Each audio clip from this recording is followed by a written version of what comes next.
કોઈએ કોઈને ચોરી માટે માનતા રાખી, હે પ્રભુ કૃપા કરો ને એક દિવસ તો ચોરી કરાવો. ઉલટાના તાળા 2 વાર ચેક કરી છે, બરાબર લગાવ્યું કે નહીં, ચેક કરી તો. જે સંસાર માટે નિંદા છે, ભગવાન માટે એ સ્તુત્ય છે. કારણ કર્મ નથી, લીલા. હવે કોઈ કાળા રંગનો આ તો હાવ કાળીઓ છે, આપણે કોઈ કહીએ તેને ગુણગાન કહેવાય કે નિંદા કહેવાય? નિંદા કહેવાય ને. અને ઠાકોરજી માટે કાળા કાળા ચોરની મોહિની લાગી ને કાળિયા ઠાકર ને લોકો કેવું કેવું બોલતા હોય. કોઈને બર્થડે ગિફ્ટ આપી હોય, તમે કાળા કરશન ભાઈ આવું લખીને આપો, કાળા હોય એ ગિફ્ટ લે. આપણે કોઈનું કારણ કે એનો દેહ એવો છે, ભગવાનનો દેહ નથી, એનું તો સ્વરૂપ. તો સંસારમાં જે કાંઈ પણ નિંદનીય છે, કારણ કે બધા કર્મ છે, પંચ ભૌતિક દેહ છે. ભગવાન તો આનંદ માત્ર કરપાદ મુખોદરા, એનું નથી આપણા જેવું શરીર, નથી આપણા જેવા કર્મ. સૌથી પહેલા ભગવાનને બુદ્ધિમાં ભગવાન રૂપે સ્વીકારો. મારું આ કહેવાનું પ્રયોજન એ છે કે સૌથી પહેલા કૃષ્ણ પ્રત્યેનો તમારો દ્રષ્ટિકોણ બદલાશે ને પછી બધી જ લીલા આનંદસ્ય હરે લીલા. મહાપ્રભુજી આજ્ઞા કરે, પ્રભુની લીલાઓ આનંદાત્મક છે.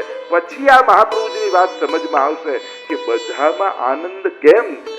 કારણ મહાન, આટલો વિરાટ, આટલો વ્યાપક, બધાના પેટ ભરનારો પોતાનું પેટ ભરવા માટે ચોરી કરવા જાય છે. હસવું ના આવે સાંભળીને, પણ એ ક્યારે હસવું આવે? જ્યારે સમજાય કે આ બધાના પેટ ભરનારો છે. કારણ કે મહાન માણસ નાનું કામ કરે ને ત્યારે વધારે આકર્ષણનું કેન્દ્ર બને. ન્યૂઝ ક્યારે બને? હવે મોદીજી આમ બધી ટીટીઓ કરે, બધા દેશ સાથે બધા મંત્રણાઓ કોન્ટ્રાક્ટો કરે, પ્રાઇમ મિનિસ્ટર છે ખેર જ ને. પણ એ સ્ટેજ પર ચડતા હોય ને કચરો પડ્યો હોય ને વળીને ઉપાડી લે, બીજા દિવસે બધા છાપામાં ફોટો હોય. અરે આટલા મોટા મોટા કામ કર્યા એની તો હેડલાઈન આપી નહીં, કચરો ઉપાડ્યો એનો ફોટો. હા, આટલો મોટો માણસ આવું નાનું કામ કરતા શરમાતો નથી. આટલું નાનું કામ એ કરે છે. ન્યૂઝ તો આજ બને ને, ન્યૂઝ આજ બને. એટલે ભગવાન આટલો મોટો, ભગવાન બધાને જમાડનારો માટી ખાય છે. ફોટા પાડો, ફોટા પાડો, કાલે હેડલાઈન આપી દો. ભગવાને માટી ખાધી, ભગવાને માટી, કીર્તનો બની ગયા, ભજનો બની ગયા, ભાગવતમાં ગવાઈ ગયું. ભગવાન માટી ખાય?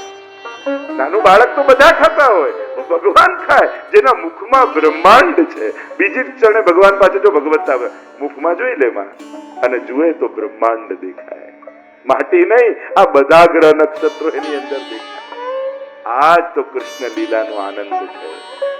સર્વ કરનારો, સર્વ સમર્થ એવો પરમાત્મા એવો અસમર્થ બનીને ભક્તોના ભાવને પૂરા કરે છે. આ જ કૃષ્ણ ચરિત્રનો આનંદ છે. અને આ આનંદ કૃષ્ણ ચરિત્રમાં આપણે બધા લેવાના છે. તો બીજો સિદ્ધાંત જે કહ્યું, એક ભગવાન છે, બીજું એ લીલા કરે છે, ત્રીજું એ સર્વદા છે. એની લીલા, નામ, રૂપ અને ધામ આ ચારે વસ્તુ ઇટર્નલ છે, શાશ્વત છે. કાળ સાથે સમાપ્ત થાય એવા નથી. અને એટલા માટે એની પ્રત્યેક લીલાઓ શાશ્વત છે. શાશ્વત નો અર્થ થાય એને લીલા કરી હતી એમ ના કહેવાય, એ આજે પણ લીલાઓ કરી જ રહ્યો છે. અને એટલે જ જો આ શાશ્વતતાનો સિદ્ધાંત સમજો, નિત્ય લીલાવાદ એને કહેવાય. પ્રભુની લીલાઓ નિત્ય છે. એમ ન કહેવાય કે આટલા 1000 વર્ષ પહેલા ભગવાને માટી ખાધી હતી, એ આજે પણ રોજ માટી. એટલે કે જ્યાં જે લીલા કરી ત્યાં એ લીલા આજે પણ ચાલી રહી છે. એટલે વ્રજમાં અને વ્રજની ભૂમિ એ કોઈ ઐતિહાસિક ભૂમિ નથી કે જ્યાં ઘટનાઓ ઘટી હતી. વ્રજની ભૂમિ એ લીલા ભૂમિ છે, જ્યાં આજે પણ લીલાઓ ચાલી રહી છે. આ ફરક છે હિસ્ટોરિકલ પ્લેસ અને ડિવાઇન પ્લેસ. હિસ્ટોરિકલ પ્લેસ નથી કે જ્યાં ઇતિહાસ લખાયા છે, એ અલૌકિક લીલા ભૂમિ છે, જ્યાં આજે પણ આ લીલાઓ નિત્ય થઈ રહી છે. અને જો લીલાઓ નિત્ય છે તો જ આપણી ભક્તિ દ્વારા આપણો લીલામાં પ્રવેશ થઈ શકે છે. આજે પણ જો લીલાઓ નિત્ય ન હોત તો આપણી ભક્તિઓ નકામી થઈ જાય. કારણ કે આપણે મર્યા પછી ભૂતકાળમાં થોડી જવાના. લીલાઓ નિત્ય છે એટલે આપણે કહીએ ને નિત્ય લીલામાં પ્રવેશ થયો, રાસ લીલામાં પ્રવેશ થયો, હોરી ખેલની લીલામાં પ્રાપ્ત થયા, બહોરી ડફ બાજન લાગેરી. તમે જો કેવો ભાવ. અને એ ખેલની લીલા ગાતા ગાતા ગાતા ખેલની લીલામાં પ્રવેશ કરી ગયા. રાસલીલા નંદદાસજી આદિ જો નાચત નિપટ નિકટ કે રાસલીલા ચાલી રહી છે, આંખોથી દર્શન થઈ રહ્યા છે અને રાસલીલામાં પ્રવેશ થઈ ગયો. લીલામાં પ્રવેશ થાય કેમ? કારણ કે આજે પણ લીલાઓ ચાલી રહી છે. એટલે કૃષ્ણ લીલા સંબંધી આ યાદ બહુ મહત્વના 3-4 સિદ્ધાંતો સમજાશે તો જ કૃષ્ણ ભક્તિને માણી શકશો. નહીં તો કૃષ્ણ ભક્તિને માણી નહીં શકો. તમને આ બધું થઈ ગયું, ઘટી ગયું. હવે શું આ બધું? હવે વ્રજમાં શું? હવે લીલામાં શું? હવે ચિંતનમાં શું? કારણ એની લીલાઓ નિત્ય છે. એટલે આજે પણ આશા એ ભક્તિ સાથે રાખજો કે મારો પણ પ્રભુ લીલામાં સ્વીકાર કરી. એટલે વલ્લભપુરની આગળ લખાય નિત્ય લીલા પ્રવેશ લીલામાં, તે લીલામાં અંગીકાર કર્યો રે તેનો સકળ નિસ્તર્યો રે. આપણે ત્યાં તો વલ્લભાખ્યાનમાં પણ ગાયું, અર્થ સકળ તેનો સીધો લીલામાં હે તાણીને લીધો. એ લીલામાં તાણીને ક્યારે લે? જ્યારે લીલા ચાલી રહી હોય. આપણે વાર્તા સાહિત્યમાં તો કેટલા પ્રસંગો કે ઠાકોરજી સદે લીલામાં છે. મેરો મન ગિરધર છબી પર અટક્યો. એ આગ્રાના બજારમાં નાચનારી અને ગણિકાને કૃષ્ણદાસ અધિકારી શ્રીનાથજીની સન્મુખ નચાવે છે અને મેરો મન ગિરધર છબી પર અટક્યો એ કીર્તન ગવાઈ રહ્યું છે અને ચિત્ત લાગ્યું શ્રીનાથજીના મુખારવિંદ પર. નાચતા નાચતા ઠાકોરજી હાથ પકડી લીલામાં સ્વીકાર કરી લીધો. એવા તો કેટલા પ્રસંગો. કેમ થાય? કારણ કે નિત્ય લીલાવાદ છે.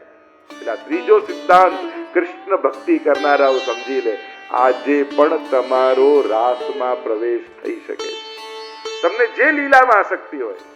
કૃષ્ણ પુષ્ટિ ભક્તિની વિશેષતા એ છે કે અહીંયા સ્વરૂપાસક્તિથી ભક્તિ શરૂ થાય છે, પણ પ્રાપ્તિ આપણે સ્વરૂપમાં નથી કરવાની. આપણે એમ નથી ઈચ્છતા કોઈ કૃષ્ણ ભક્ત હું ભગવાનમાં ભળી જાઉં. એવું કૃષ્ણ ભક્ત કોઈ નથી ઈચ્છતો. કૃષ્ણ ભક્ત કોણ શું ઈચ્છે છે?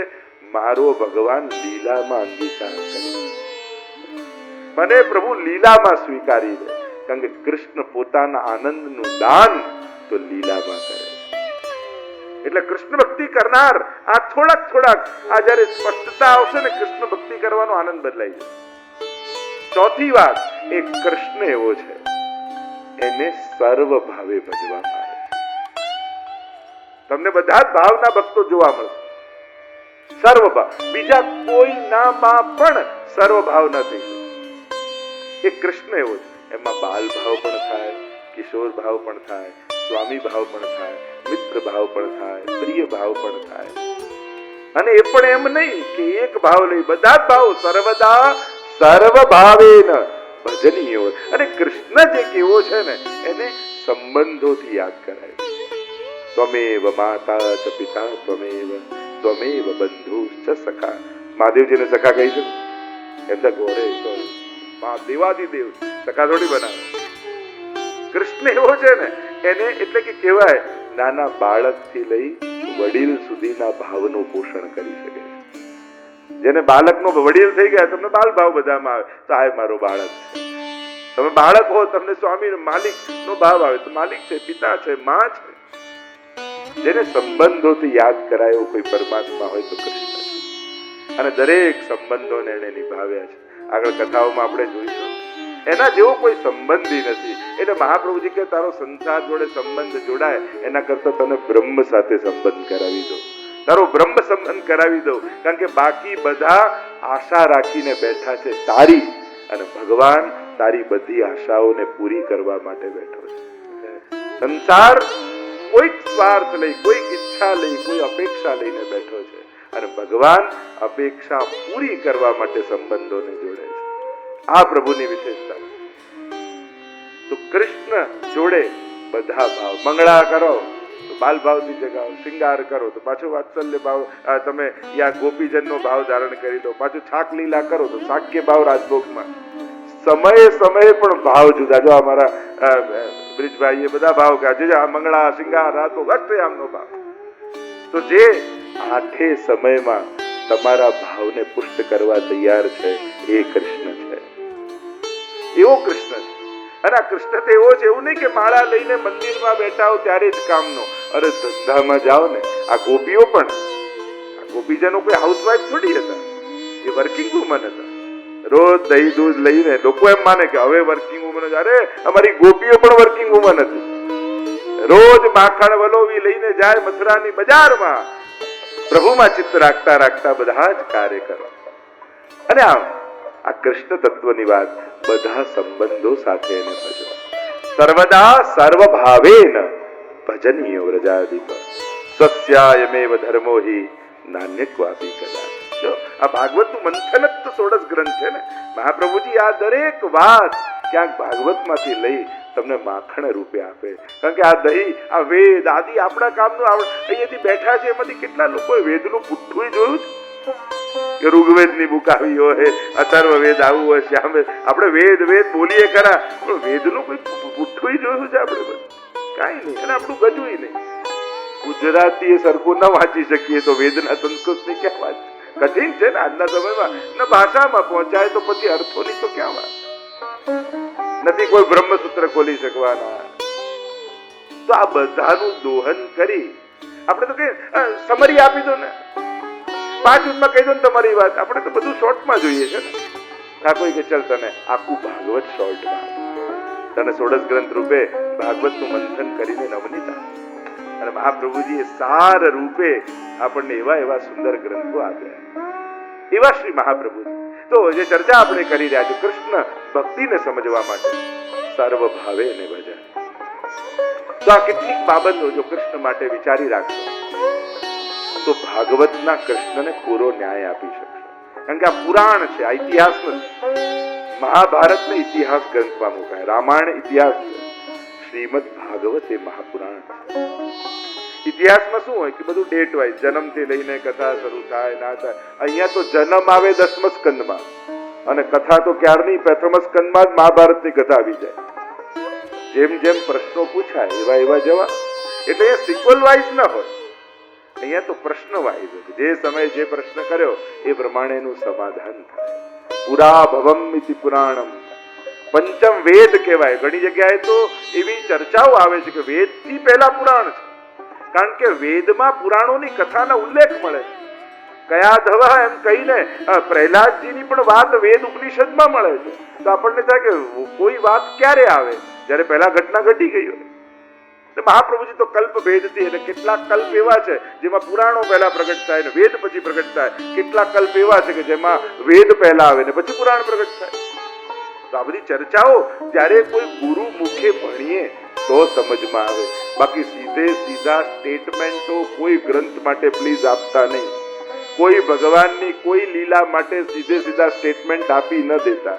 કારણ કે તમારું મને પૂછો તો મને, તને ઘરના નથી પૂછતા, અમે શેના માટે પૂછીએ? ભાઈ ક્યાં આવું લખ્યું છે? ભાઈ તે વાંચ્યું શું છે? સીધે સીધું ક્યાં આવું લખ્યું છે? બધે લખ્યું છે. તે ભણ્યું કોની પાસે છે?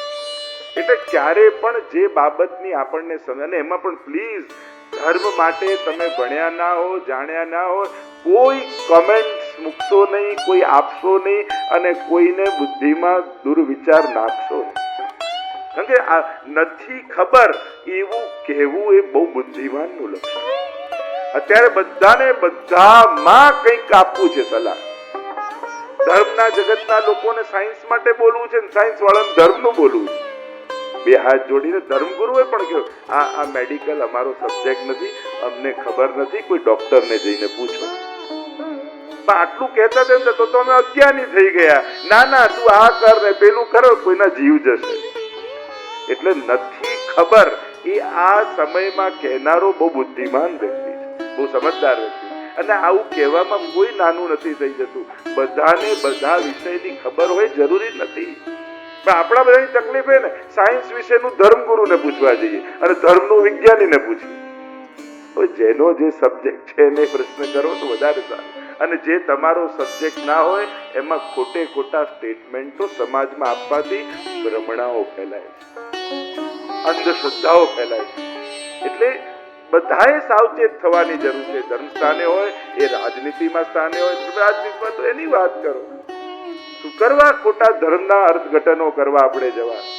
જે વસ્તુમાં આપણું સંશોધન યા પૂરેપૂરું જ્ઞાન ન હોય એના માટે કોઈ ફેસલો ચુકાદો, ઘણીવાર જજ લોકો ધર્મ માટેના ચુકાદા આપી દે. એને ધર્મનું અધ્યયન જ નથી, એને કાયદાની ખબર છે તો એને 5 ધર્મગુરુને બોલાવીને પૂછવું જોઈએ આનો અર્થ શું થાય. એ 4 વકીલોને બધાને પૂછાય તો શું સ્ટેટમેન્ટ નીકળશે, શું અર્થઘટનો નીકળશે, તો સમાજ એને કેમ સ્વીકારશે?